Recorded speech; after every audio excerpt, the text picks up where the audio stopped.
Buenas tardes, este es mi proyecto Integrador de Electricidad y Magnetismo. Mi nombre es José de Jesús Anaya Martínez, mi matrícula es CTM080826, estudiando la carrera de Ingeniería en Tecnologías Computacionales. ¿Qué son los circuitos eléctricos y qué importancia tienen en la sociedad de hoy en día?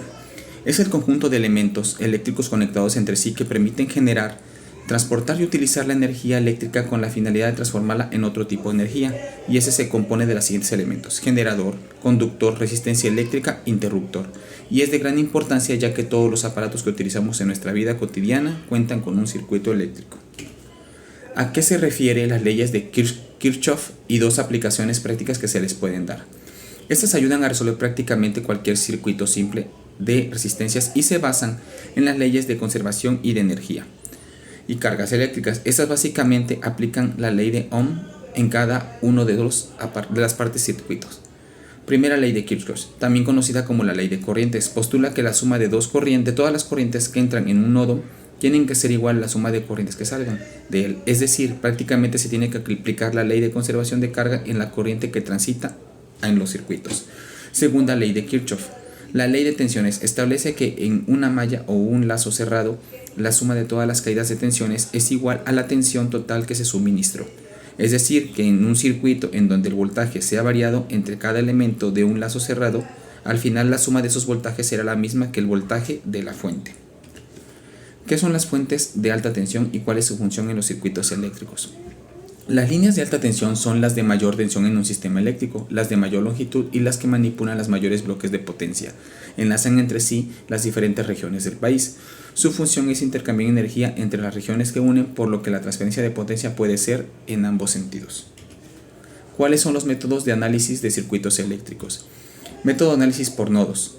Se debe tomar en un nodo como punto de referencia dentro del circuito. De esta forma se puede realizar todas las ecuaciones en términos de ese nodo.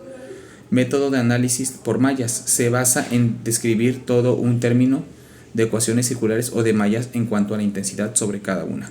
Método de análisis por conjuntos de cortes básicos. Dentro de este se escribe la ecuación de los nodos de cada conjunto de corte, definido por el ramal del árbol. Todo esto en función de las tensiones. Como se utilizan un conjunto de cortes, se le conocen también como tensiones de corte. Método de análisis por lazos básicos.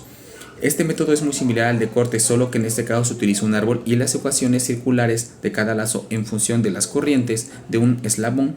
En este caso, el eslabón son las ramas que no pertenecen al árbol. Modificación de la geometría de los circuitos. Se sustituye una fuente en otro tipo de fuente y en todo caso reemplazarla en varias fuentes, y dependiendo del tipo que sea será el método que podrás utilizar. Por lo general se divide en dos métodos. Circuito con fuentes dependientes. Son fuentes de tensión de alto voltaje, las cuales van a depender de la tensión o voltaje de alimentación, es decir, que dependen del tipo de análisis que se esté realizando. Las fuentes puede agregarse como si fueran independientes, pero esto solo es aplicable en algunos casos.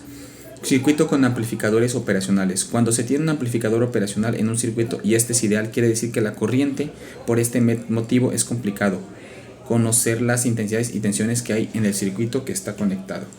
¿Cuáles son las aplicaciones del capacitor? Los capacitores pueden guardar una carga, en cierta forma se podrían considerar como una batería, y en muchos casos de esa forma se utilizan, pero no para un uso constante. Al final se utiliza como una fuente rápida de energía. Como no almacenan necesariamente mucha energía, solo se usan en aplicaciones que requieran energía en un instante, como las lámparas, el flash de una cámara o un motor eléctrico. Una vez que se encienden, se utiliza otro tipo de energía para mantener los equipos operando. Gracias.